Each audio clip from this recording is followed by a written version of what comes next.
В этот город не ведут дороги, трассы, нет случайного пути. Есть только один путь – с помощью самолета. Самолет – это единственная связь с миром и напоминание того, что выход всегда только один. И город этот называется Норильск. Скорее всего, я единственный пассажир на этом самолете. Это впервые у меня будет такое. За последний час задержали 3, отменили 4 рейса. И мой как раз посередине где-то колеблется. Самое страшное, чтобы не попасть в этот список. Потому что то направление, непогода, ветра, метели. Поэтому вероятность очень большая. Рано радовался я. Первое, что меня очень сильно удивило, все очень крупные люди летят в Норильск. То есть реально крупные. Я сам там не маленький, но я по сравнению с остальными просто пушок. Дальше мы ждем, когда работают крылья антиобледенителем. И тут нам сообщают, что мы не можем лететь в силу некоторых обстоятельств. То есть нам не дают разрешение на вылет, но неограниченное количество времени. Благо, что есть свободные места, я пересел в конец. Ждем, когда закончатся эти непонятные ограничения. Ну, всем понятно, какие ограничения. Ну, непонятно.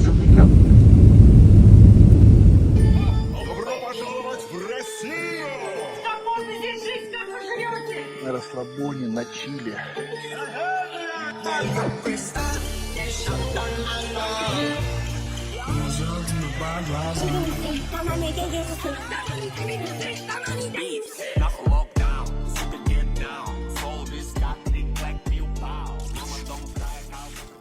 Так выглядит дверь входная в мою гостиницу. В общем, везде вот есть такие штуки вот. Коды, пароли. Когда заходишь в подъезд, обязательно 2-3 квартиры попадаются, которые сдаются местные отели. В подъезде трубы очень горячие, но холодно. Ну вот я и на месте. Наконец-то добрались мы. С аэропорта Алыкель до самого Норильска ехали мы где-то минут 30-40. За это время я чуть не посидел, потому что местами дорога идеальная, местами очень сильные переметы и вот прям пруга настолько, можно сказать, плотная, как туман. Впереди едущую машину не видно даже за 10 метров. И даже вот в эти моменты водитель как-то умудрялся обгонять. То есть я сидел вот так вот. Это очень страшное вождение. Я думаю, может быть, и я давно не ездил за рулем, но здесь водители экстремалы, однозначно. Что еще удивило, это по прилету сразу у всех проверяют паспорта. То есть вы вышли с самолета, заходите в помещение и показываете. То есть имеют право сюда залетать только граждане РФ. Иностранцам сюда въезд запрещен только по рабочей визе, согласованной и сделанной предварительно. Спросил у местных ребят, я говорю, здесь работают граждане СНГ? Говорят, да, но у всех есть действующие рабочие визы. Посмотрев на окна, сразу понимаешь, что ты где-то или в Якутске, или в Норильске. Время 2 часа дня. На улице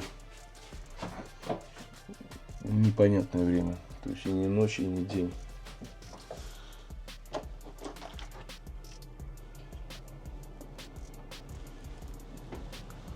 На улице не так холодно.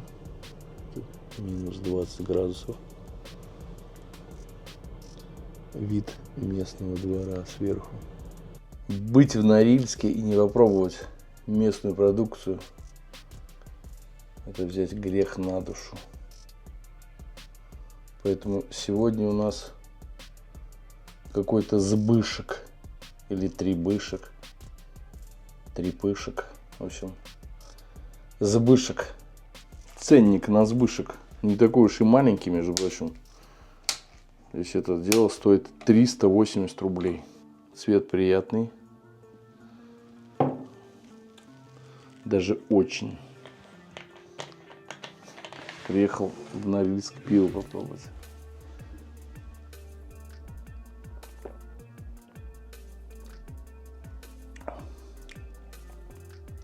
Довольно-таки вкусно. Реально вкусное пиво. Не ожидал, если честно, такое попробовать здесь. Вот вам и сбышек. Недооцененный Норильск. Очень вкусное, между прочим. Вот в следующий раз бы взял всегда. И всем советовал. Запоминайте. Очень неожиданно, если честно, для меня. Я думал, сейчас какую-нибудь а-ля Балтику попробую. Причем производитель, производство идет у нас город Норильск, улица Ленинградская. Россия, Красноярский край. Где-то здесь. Где-то в черте города производится.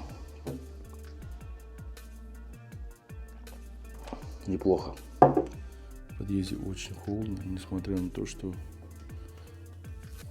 держать невозможно руку. Кипяток. Все очень сильно греет.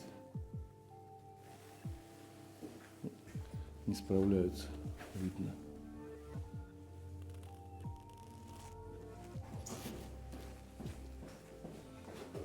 Первый этаж, что ли? Какое-то непонятное помещение.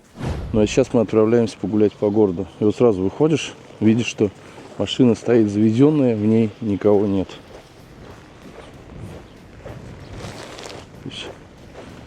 Если вы приехали ненадолго, люди стараются ее не глушить. Есть машины, конечно, которые стоят полностью укутанные. Но на улице очень холодно. Вот тоже две машины стоят без хозяев и заведенные. На морозе чувствуется. Очень сильно чувствуется.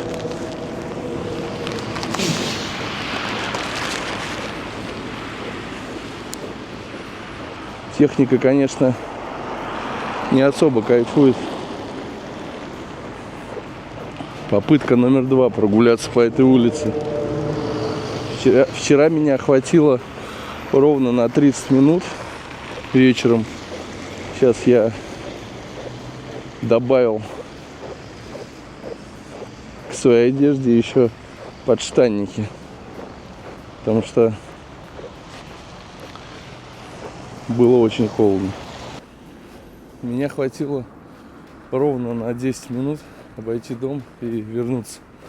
Пойду за капюшоном. Очень сильный ветер, пронизывающий, несмотря на то, что шапка очень теплая. Моей экскурсии хватило, если быть точным, на 12 минут. Вроде бы не такой сильный мороз, но ветер у тебя прям пронизывает. По-любому капюшон. Без него нету здесь жизни. Техника себя здесь ведет как-то непонятно. Я выхожу из дома, у меня все полное, заряженное. Проходит 5 минут. Прошел примерно 300 метров до ближайшей остановки. Я не могу идти, для меня это очень холодно. Вроде бы минус 30. Но из-за того, что ветер. Между прочим, остановка теплая. Прогревается тепловой пушкой. Закрыто от ветра. Нужно зайти и ждать свой автобус в тепле. Без всяких проблем. В принципе, на остановке очень даже тепло. Я же вспотел за 2 минуты нахождения.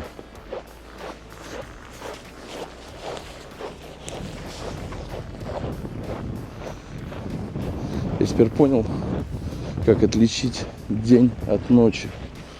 Ночью загорается подсветка домов. Днем ее нету.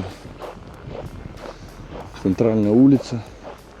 Все желтенькое, сочное, красочное. Так, ну и сразу мы видим вход во двор. Здесь вот есть такие перила, которые используются во время черной пурги. То есть, чтобы можно было спокойно схватиться за перилу и зайти во двор. Черная пурга — это очень сильный ветер. Подъезд на центральной улице. Так вот выглядит. Третья остановка теплая, и я нахожусь возле музея. Но нам нужен не сам музей, а позади него есть место, как говорится, начало.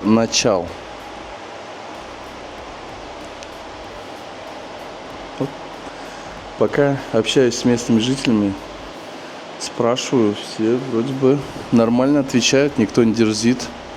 То есть заходят в телефон, в Яндекс, что-то пытаются найти, показать мне. То есть нету грубых ответов. Не злой народ. Дедушка на остановке сказал, еще пару часов и будет темнеть. Поэтому у нас есть еще пару часов. Но вроде бы день пошел на прибыль. Хотя далеко не 15 января. Вот именно с этого человека начинается история города Норильска. Николай Николаевич Урванцев. Исследователь, ученый, геолог. Этот памятник, по-моему, поставили в 2017 году. Это то, что я смог нагуглить. А позади музея находится именно его дом, где он провел первую зимовку. То есть это не копия, это вот прям тот самый дом в 1921 году был построен. Его 2 раза переносили, то есть изначально он не здесь стоял, но свое пристанище он нашел тут. Вот именно с этого дома начинается история.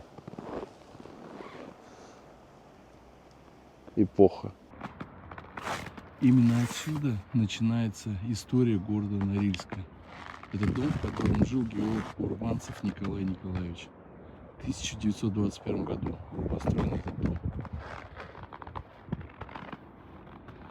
Первая геолого-разведывательная экспедиция жила именно здесь. Как говорится, взяла свою первую зиму в таком домике. Домик дважды переносился по Норильску и нашел свое пристанище возле музея. Решил проехать до автовокзала. Пешком нет силы. В принципе, это конечная остановка, автовокзал. Говорят местные, что там есть рынок уличный, где продается рыба, оленина, мясо, всякая снеть. Следующая остановка — улица Московская. Не знаю, приятный город какой-то, несмотря на то, что холодно, на каком-то подсознательном уровне веет теплом.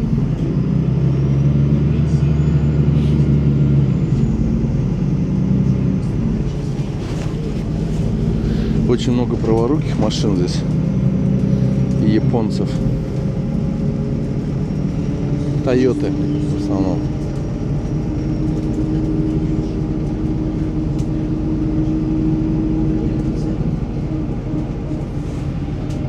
Так, вот где-то вот в этом доме я живу. Да, в этом доме. Напротив меня ресторан Пепела или Пепелла. Грузинский. Улица Московская. В автобусе оплачиваете карточкой. Ну, такой же принцип, как и у нас. Сколько же стоит билет? Спустя 2 минуты пришло сообщение. 73 рубля городской транспорт. В принципе, нормальная цена. Хотя городок-то небольшой. Но особые климатические условия, высокие зарплаты. Наверное, этим и обуславливается эта цена. Судя по вот этой вот картинке, или медвежонок там, или тюлень, мы уже выезжаем из города, по-моему. И вот впереди есть Стелла еще на рельсах. Это я помню, когда мы ехали на такси.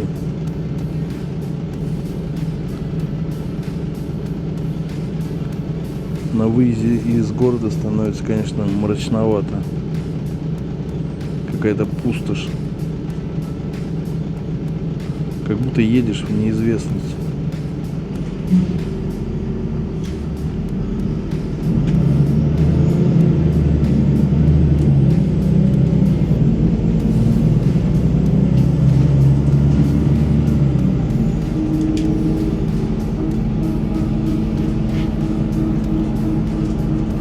Я надеюсь, впереди будут остановки, где можно погреться. Так выглядит автовокзал. И там же мои документы. Не знаю, сейчас спросил у водителя автобуса, где здесь рынок, где продается мясо и рыба. Он говорит, я сам не пойму, куда тебя отправили. Ну, вариантов нет у нас. Будем ходить, спрашивать всех. Что это? Да это камера, снимаю. Нет, вот Для жены. Варежки снять? сними. Это я сама вяжу. А как вас зовут? Полина. Такие никто не вяжет. Это Тетя Полина сама вяжет варежки. И вот на таком морозе работает. Говорит, самое холодное время это когда минус, это тепло, жара сейчас. Вот мои. минус 54, да? Да, бывает. Вот эти, видите, это я сама вяжу. Сколько стоят такие? Эти 1000, 1200, они двойные. Вот они, видите, теплые. 1000 рублей. 1000, 1200. Это я сама вяжу, это все свое. У меня даже рука замерзает. Я вот вытаскиваю, чтобы Ой, подержать камеру. Смешите, 29 это тепло. Да. Но еще ветер. Из-за ветра кажется больше.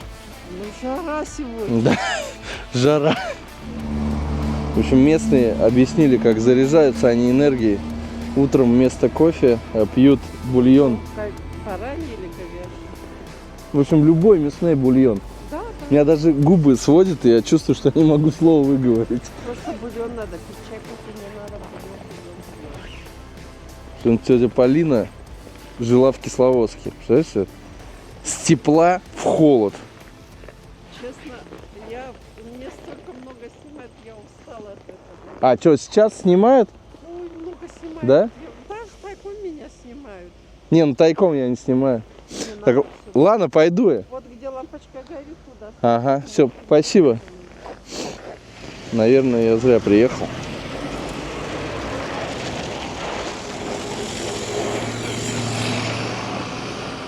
Праздничные дни. Люди хотят отдохнуть. Строганину, да? Нет, сырую я не ел. Ну, сырую и строганину сырая. Сиг. 595. А это что за рыба? Тоже 150 чир. чир? Вот из нее делалась солонина. А это щука 250. Щука. А Ленина. А ленин почем? Вся 700, да? задняя часть 25. В принципе, он дешевле, чем говядина. Ну, здесь форель, семга. Здесь уже все. С материка, наверное, да? С материка. Ассортимент, в принципе, небольшой в мясных лавках. Оленина. Местная только оленина, все остальное это привозное. Как говорят норильчане, с материка. Все с материка. Ну, процентов на 30, на 40 подороже. Местная подешевле.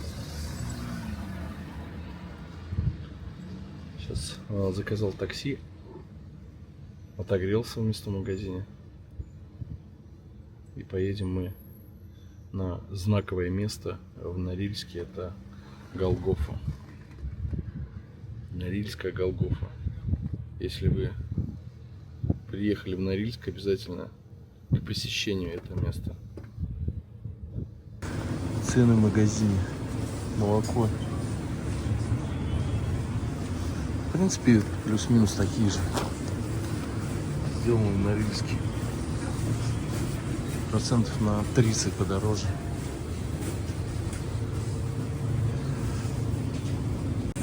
Ну, почти на 30. Помидоры дорогие, действительно, да. Болгарский перец дорогой.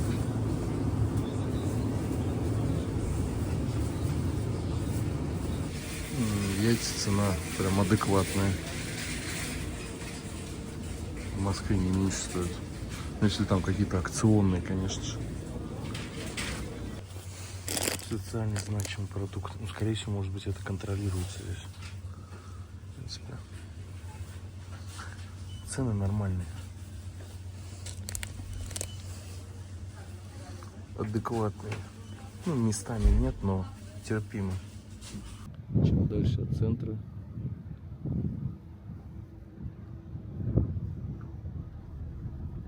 тем меньше сочных кислотных цветов.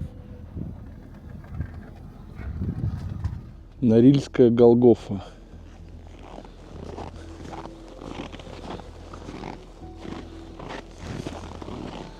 Памяти жертв политических репрессий от Норильского никеля.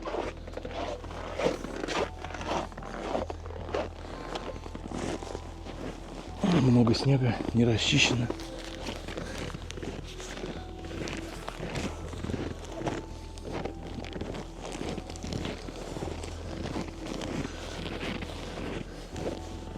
Мороз не дает долго держать камеру. Но, наверное, начну я вот с этого, с этой стелы. Здесь, в Норильске, с 41 по 53 год сталинскими палачами были сосланы более чем 560 офицеров, сержантов и солдат латвийской армии. Какое-то страшное место, не знаю, здесь такая аура не очень хорошая. Я всегда чувствую такие места, и вот мне здесь как-то не по себе, если честно. Воины литовской армии.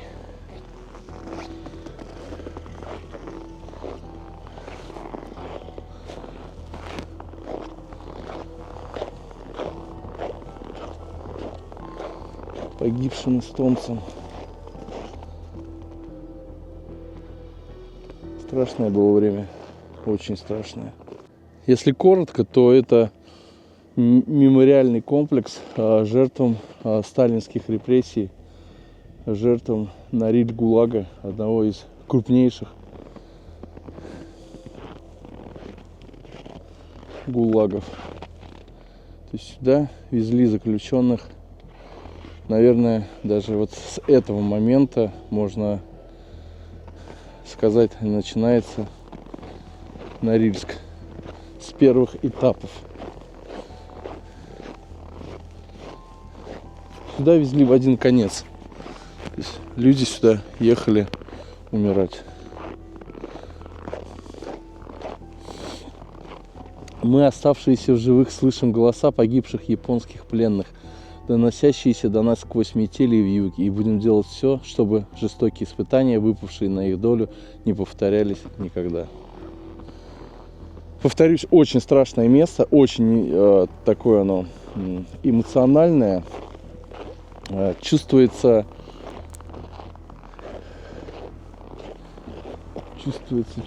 даже не могу это описать, что здесь чувствуется, но как будто какие-то стоны издалека. Много-много различных шумов идет отсюда. Голоса, которые пытаются что-то сказать, но ты не понимаешь. Просто шум людской суеты. Не знаю, как другим, но мне здесь, если честно сказать, не по себе. Я как будто не в своей тарелке. Здесь чувствуется, что аура какая-то неблагоприятная. Как будто раздаются голоса с потустороннего мира, хотя я в такие вещи не верю. Но здесь чувствуется, знаете, как будто вот какая-то борьба идет.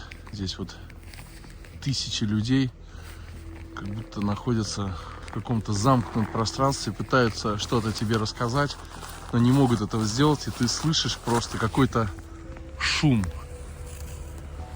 Шум и непонятный фон. То есть ты не можешь услышать эти голоса.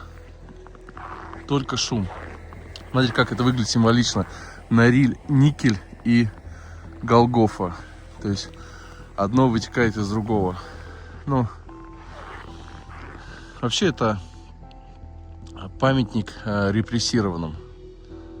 Всех сюда везли, как говорится, в одну сторону. Назад дороги не было.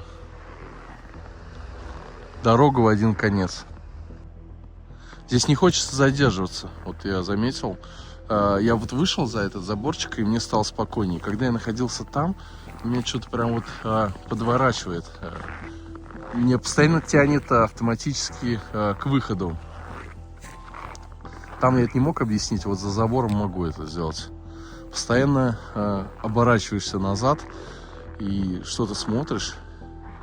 В общем, на каком-то подсознательном уровне, вот этот 25-й кадр, 24-й, он тебя тревожит. Хотя вроде бы ничего здесь нет. Памятники, стеллы. Но нет. Здесь есть что-то немирское.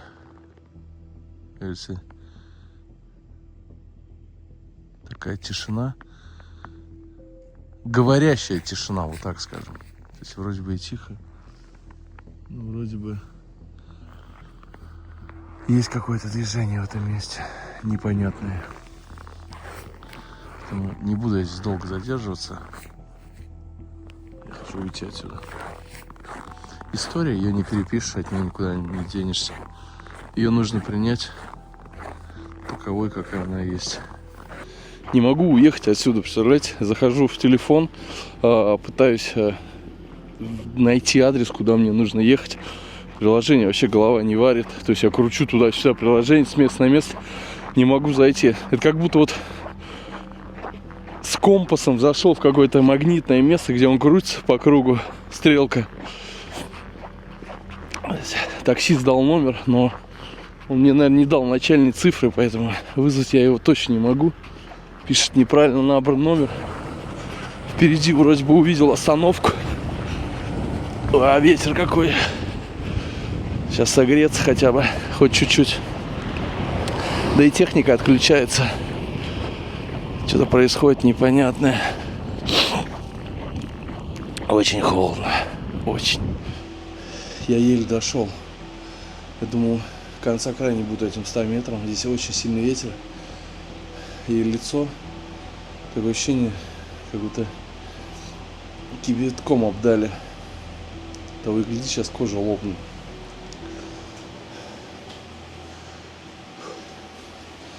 Остановка называется Нориль-Никель. Автобусов не видно пока. Пока одни Уралы военные какие-то. Но километр я бы точно сейчас не прошел. Это нереально просто сделать. А видно вот поземка. Раз в лицо. От мороза у меня начали резинки лопаться на камере. То есть поворотный экран держится резинками. Из 4 уже 2 лопнуло. Купим спецодежду и обувь, писать в WhatsApp. Ну, скорее всего, те, кто на предприятии получает, если есть излишки, продают тем, кто не работает на предприятии, а занимается, наверное, перепродажей. Вот здесь даже есть арктическая ипотека. Виктория. Виктория занимается арктической ипотекой. Ну и все. Ну и отдохнем. Есть. Отдых, конечно же, нужен. 500 рублей час монтажники, сварщики 600, разнорабочие 500. Альпинист 700 рублей час. Суточные 1000 рублей, выплаты каждые 10 дней. Что-то не хочется за такие деньги в такую погоду работать здесь. Умер возле Голгофы. Никто не останавливает, вообще никто. Все проезжают мимо. И людей нет спросить номер такси. Интернет тоже не работает здесь у меня. 3 раза выхожу в надежде, что автобус остановится. Нет, они проезжают мимо. Скорее всего, это от предприятия с конечным маршрутом.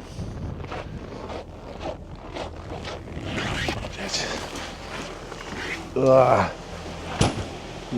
такси никакого нет. Плохо. Ну, будем стоять до тех пор, пока, может быть, кто-то из предприятия не выйдет. Нам, похоже, никто не собирается выходить.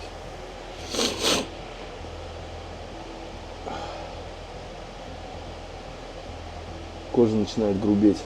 Стоит маленький, как это называется правильно, там прям свечет запах свечей. Ну как-то нормально мы так погуляли, там походили, все прочитали, обсудили, он разбирается во всем в этом, он любит историю. У меня сейчас, знаете, какой парадокс начался. Я сейчас пытался зайти в приложение, я уже это скинул на то, что холодно, я начал путаться. То есть у меня в голове какая-то каша началась.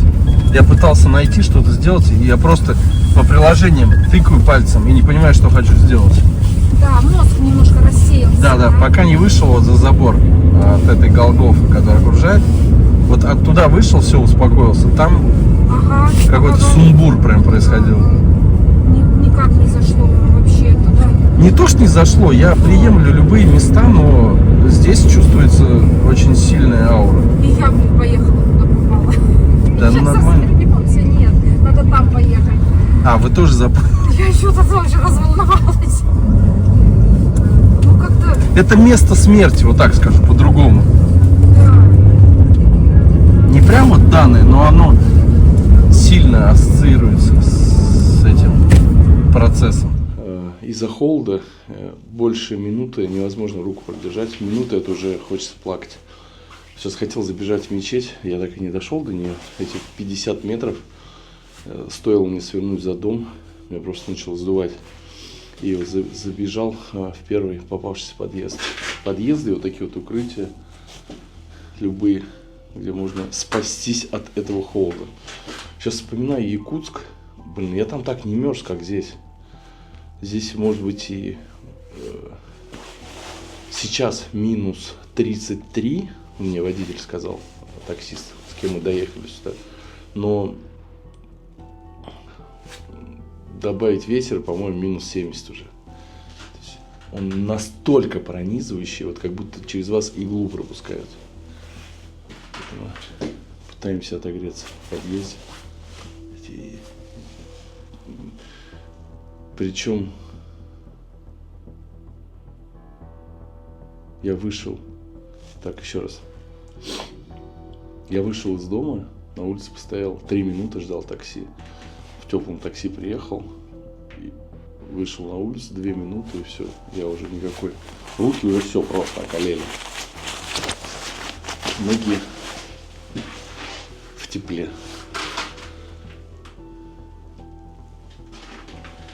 Дальше зайти нельзя, потому что уже домофон. А в первый предбанник, вот этот вот, с улицы, в любом доме всегда можете зайти. Прям, чтобы не умереть, не замерзнуть.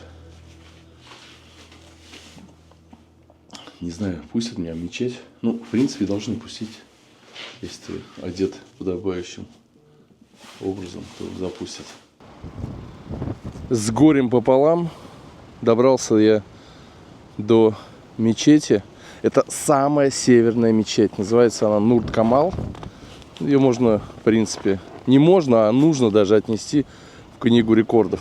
Потому что очень интересная архитектура. Ну, все сделано так, чтобы ее сильно не обдувал ветер. Здесь минарет строгий. Сейчас время намаза, потому что машины все без водителей стоят. Все заведенные, работают. Я даже не могу выйти вот за этот угол, потому что очень сильный ветер меня сдувать начинает.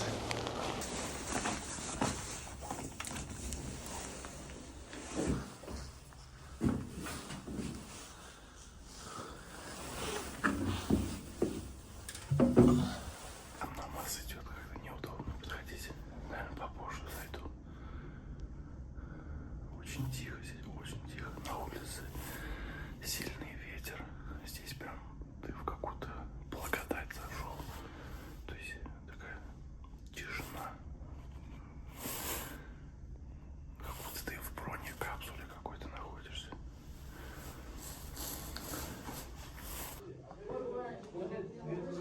Ну, очень тепло здесь, очень прям. Просто еще толщина стен, я не знаю, здесь метр, наверное. Что-то тут самое теплое место в Норильске, которое я увидел за эти дни. Намаз закончился, они там о чем-то общаются все. Спросил, как хоронят мусульман, так как здесь вечная мерзлота. У кого нет возможности, хоронят здесь. У кого есть возможность, уезжают, тело увозят на родину. Это же кожа оленя, да? Не знаю. Ну, это, а что это? Ну, это кожа 100%. И это волосы животного происхождения. Не замечал. Я на каком-то редко нахожу, я стараюсь ближе к имаму, наверх.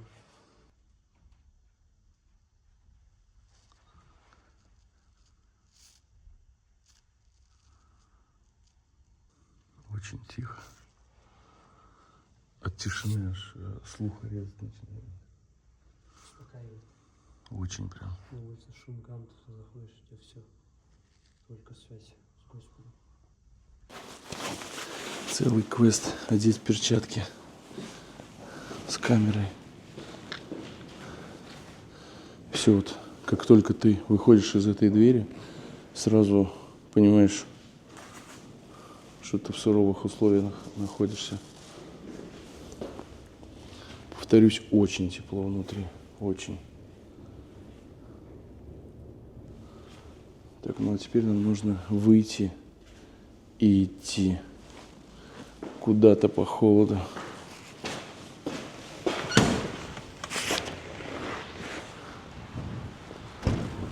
По холодному холоду. Видите, стоит уйти куда-то от центра, и все серое, поблекшее. Такое ощущение, что здесь сезон дождей бывает, и грибок поражает все строения. Так как здесь вечная мерзлота, естественно, все дома на сваях. Первый этаж отсутствует. Здесь нет ящериц, змей, насекомых, ну, кроме комаров и какой-то мошкары. Но зато здесь есть крысы. Когда этой темой интересовался, там очень много статей повыплывало. Вот, чуть ли не нашествие крыс на город Норильск. Такая тема актуальная для города. Я здесь уже третий день, в принципе, нахожусь. И за 3 дня температура понизилась на 17 градусов. Минус 17 стало. Приехал, минус 16 было. Стало минус 34. Так, теперь самое главное дойти до вот этой остановки теплой и не замерзнуть.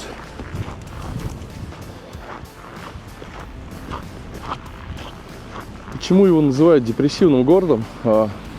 Скорее всего, из-за полярной ночи. Полярная ночь.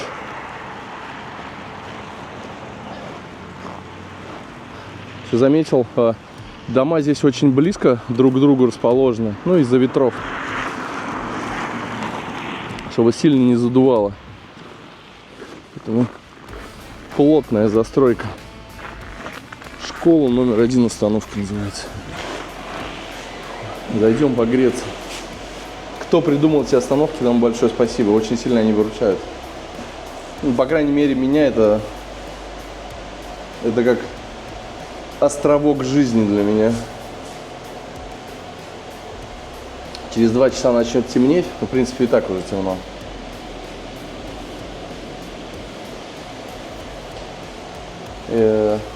За время моего нахождения здесь я погрузился в какую-то темную жизнь. Ну, постоянно темно и непонятно, что в голове происходит. Всякие мысли. Не айс. Но хочу подметить, что здесь очень хорошо спится мне. Я вот сплю как младенец. Не знаю, с чем это связано, но я засыпаю, у меня такой сладкий сон, даже просыпаться неохота. То есть какое-то спокойствие. Норильское спокойствие. Погрелись. Идем дальше.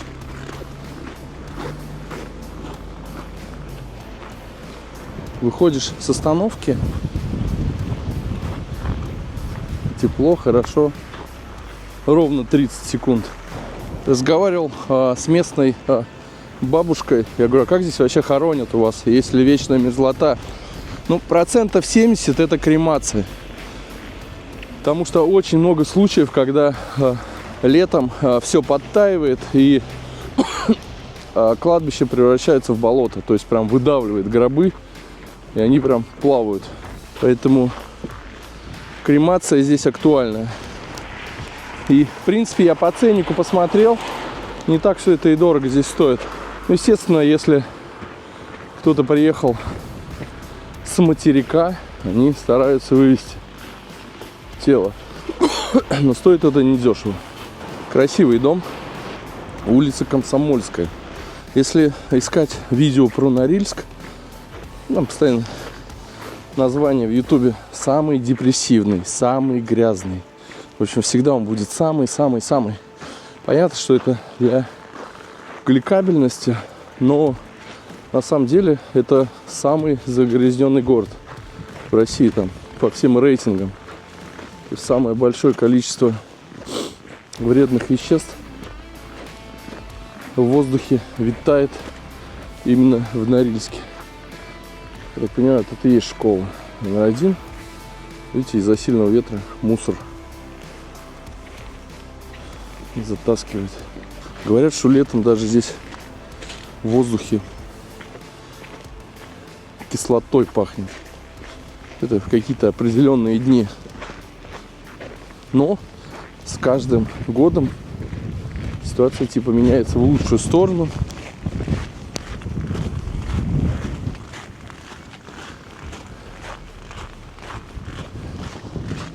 Очередная арка, через которую нам нужно пройти. Жизнь от остановки до остановки у меня протекает. Все остальное это попытка выжить. Я так понимаю, где-то на центральной площади. Норникель. Вывеска. Здесь, наверное, не часто снимают на камеру. Но меня так все внимательно смотрят. Что же этот чудик тут снимает? Пытается увидеть. А мы просто смотрим со стороны. Лицезреем чужую жизнь. Между прочим, в этих арках очень холодно. Очень сильный ветер. Лицевая сторона очень красивая. Все покрашено. Стоит свернуть во двор. Тут как в фильме ужасов. Это везде так. Не только в России. Все хотят показать только лицевую часть. Очередной тамбур на улице Богдана Хмельницкого. Ну, между прочим, сейчас подошел к другому подъезду. Там даже в тамбур нельзя войти.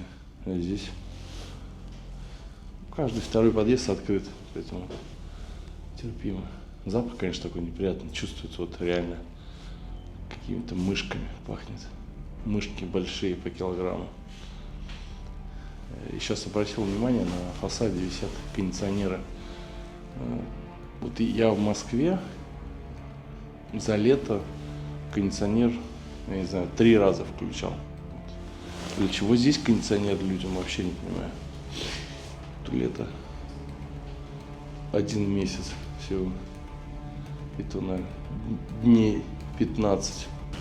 Хотел застать черную пургу. Это такое природное явление, когда очень-очень сильный ветер. В это время все перестает работать.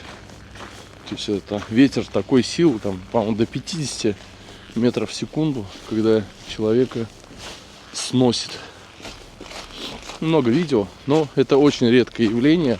Всех, кого не спросил, все говорят, такое бывает раз в 2 года. Но бывает. В это время все отдыхают. И стоит свернуть с центральной дороги вниз, машины прекращают даже попадаться. Еще заметил здесь какое-то очень интересное расположение домов. То есть вроде бы 2 дома рядом стоят, а разные улицы. То есть в один двор входишь и разная нумерация. То есть, например, не 2-й, 4-й, 6-й, а 2-й и 28-й может находиться рядом. Улица Ломоносова. Такое ощущение, что я попал куда-то в Воркуту сейчас. Нежилое строение, очень сильный ветер, желание развернуться и уйти. Таня или Ваня, тыла лошара. Ваня, скорее всего. Тани не бывает лошарами. Машина стоит, работает. И смотрите, там даже лед образовался. Она работает. Прикольно. Наверное, скоро заглохнет. Мороз крепчает. Чем ближе к закату, тем холоднее. Сегодня температура должна подняться до 40. Здесь я как будто в Саратов, заводской район забыл. Все продолжается улица Ломоносова. Еле нашел подъезд. Оказывается, эти остановки не только на центральной улице. Дальше их нет.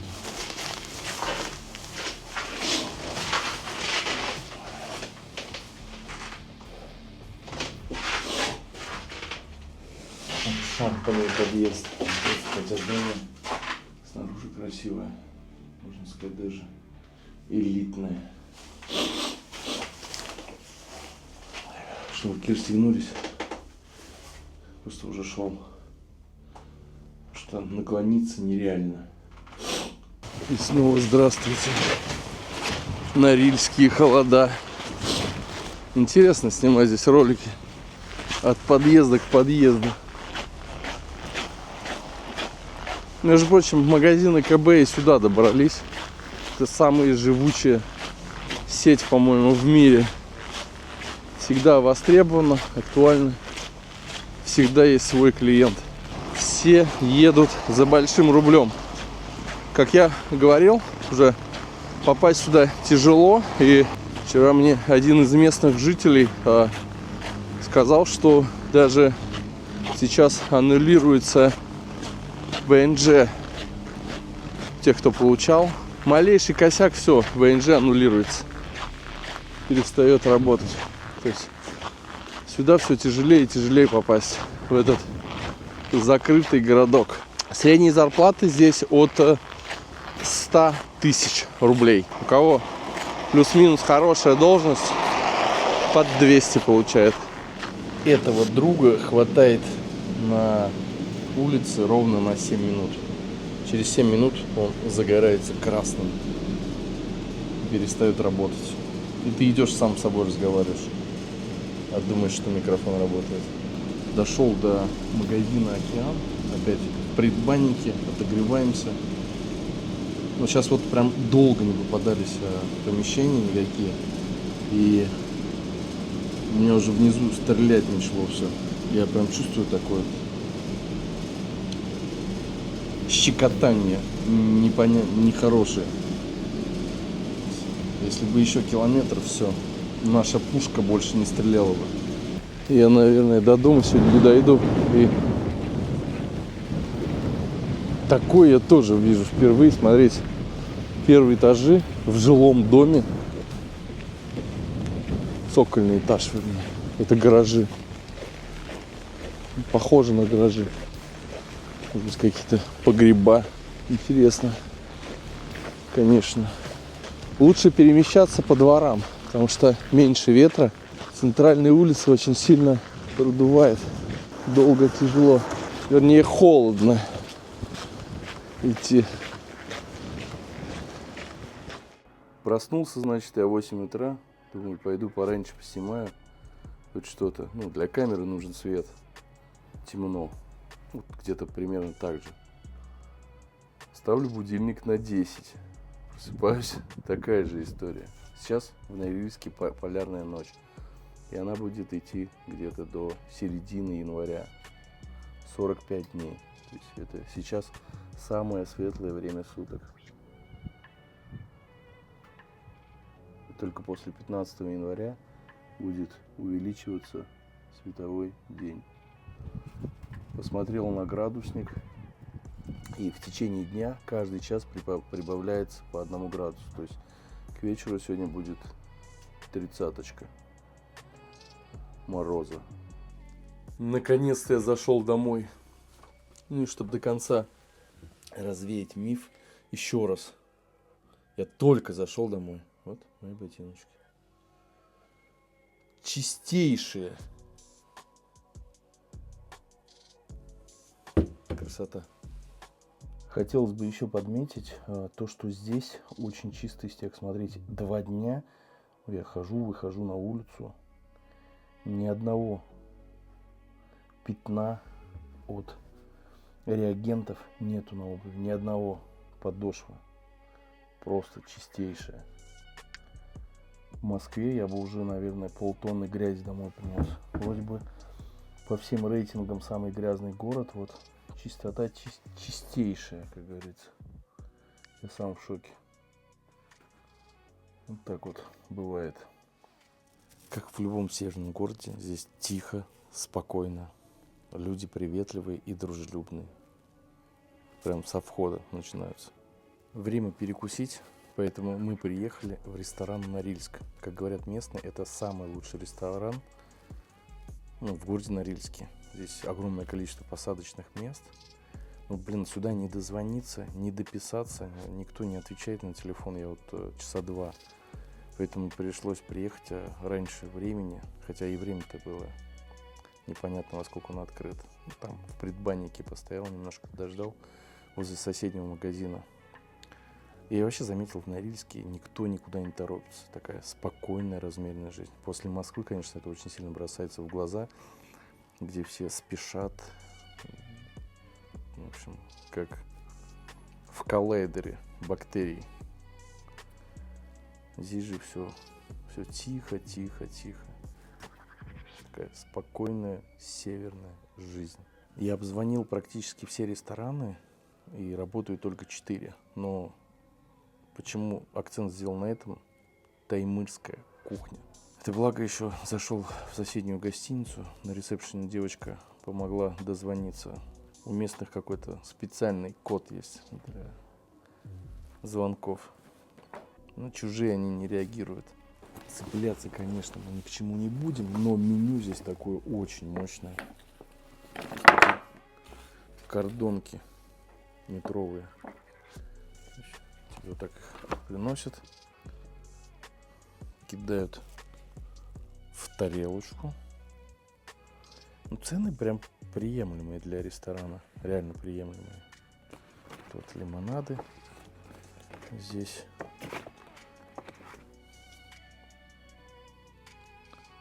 жалко, у меня нет дня рождения.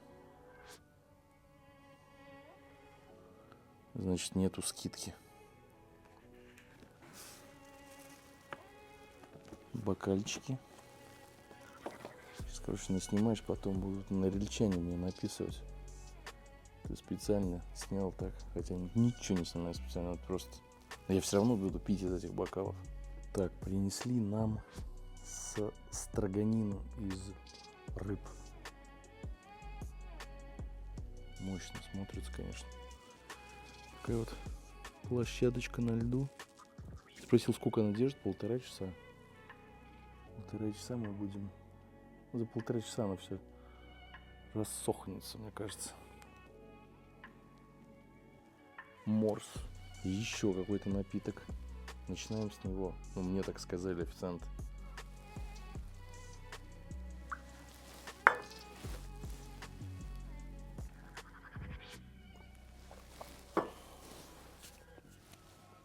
Так, берем кусочек рыбки. В перец. В общем, никуда, не знаю куда. Мое.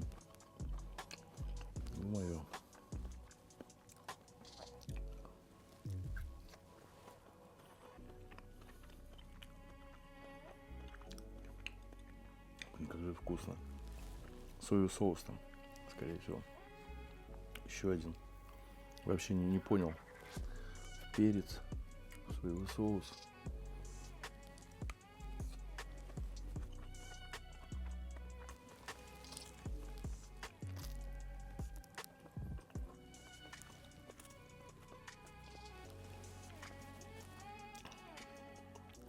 Вкусно, реально вкусно. Такой кусочек. Еще раз. В перец. Где же там перец? Он есть вообще? Нет? Вот в эту штуку.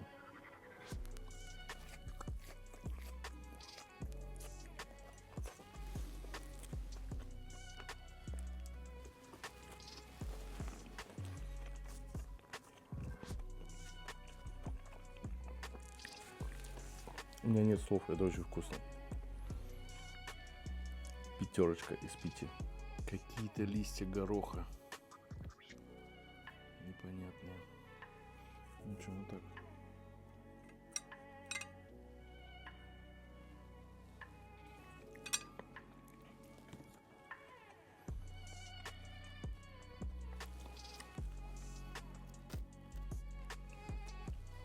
Я не могу остановиться. Следующее блюдо — это холодный салат. Он называется Норильск с ростбифом из оленины. Ну, я вижу здесь листья салата. Вот эти вот листья гороха, которые нам не нужны, мы их сразу уберем. Вот также были в рыбке в нашей. Пробуем салат Норильск с ростбифом из оленины. Ну, что здесь видно? Куски мяса, лук, болгарский перец, листья салата, чем-то огурчик, чем-то побрызгали еще.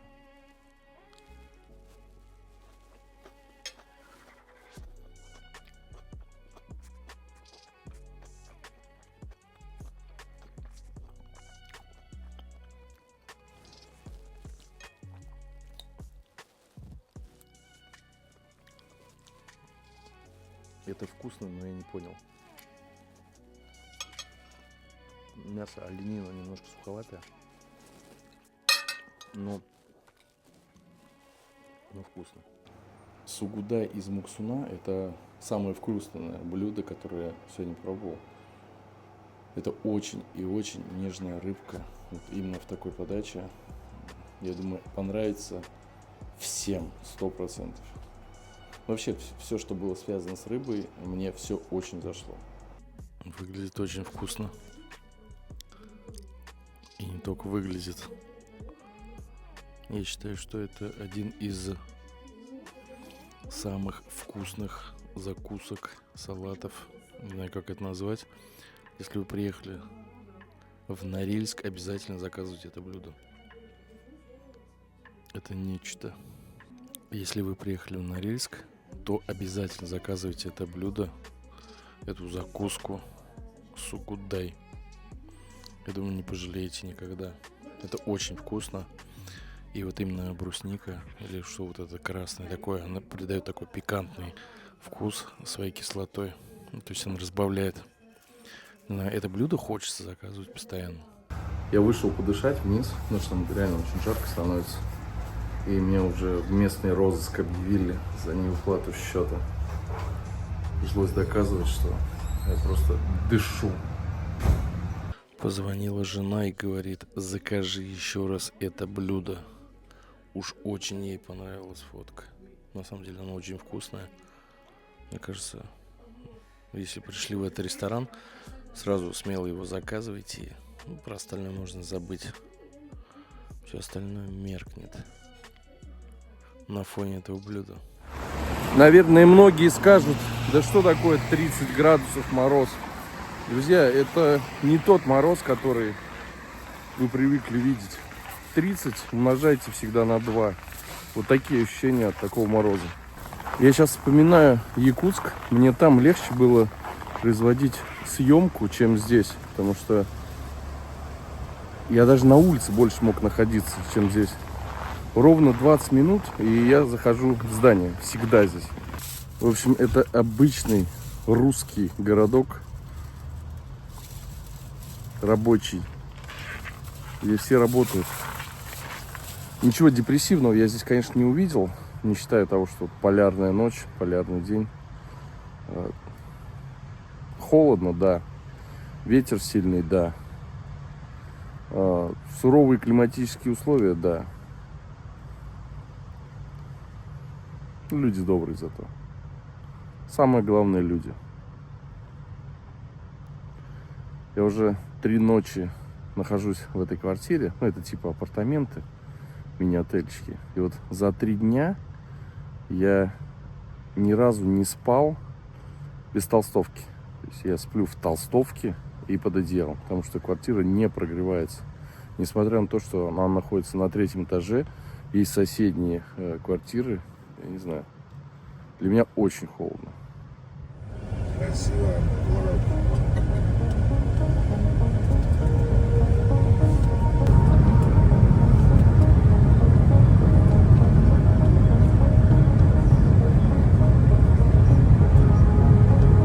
Как закрывать дорогу? А бывает такое, что машину прям ветром сдвигает? Да. Я даже вот сейчас выходить из машины неохота. Что происходит? Где самолет, там можно куда-то сделать, я вас стоят. Здесь самые большие зарплаты — это сколько? Здесь, наверное, сейчас не знаю, есть вахта получает 250. Смотри, какой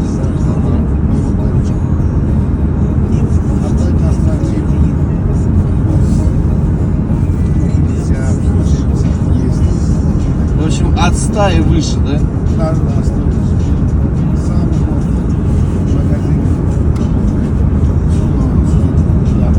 Это продавцы в магазине 100-120 тысяч.